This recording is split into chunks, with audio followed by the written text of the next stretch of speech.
ननदी तोह से हमर पिसवई बयाम क चटनिया तबतिया तोह मान के परी। ननदी हम तोह से पिसवई बयाम क चटनिया तबतिया तोह मान के परी।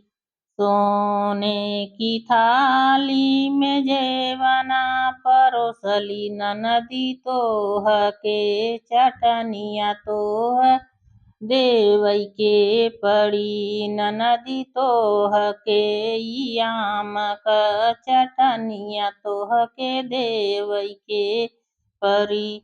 ननदी तोह से पिसई बयाम क चटनिया तबतिया तोह के मानई के परी। ननदी तोह से पिसई बयाम क चटनिया तबतिया तोह के मानई के परी।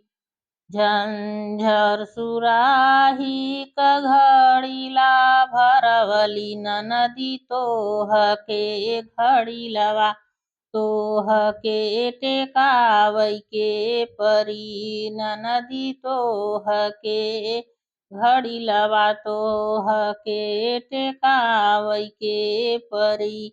ननदी तोह के आम क चटनिया तोह के पीस के परी। ननदी तोह के आम क चटनिया तोह के पीस के परी। लवंग इलाची कबीरा जोड़वली ननदी तोह के बीरवा देवई के परी। ननदी तोह के बीरवा देवई के परी। ननदी तोह के आम क टिकोरवा तोह के चटनिया पीस के परी। ननदी आम क चटनिया तोह के पीस के परी। फूल हजारों का सेज लगवली ननदी तोह के तकियावा तोह के लगावई के पड़ी। ननदी तोह के तकियावा तोह के लगावई के परी।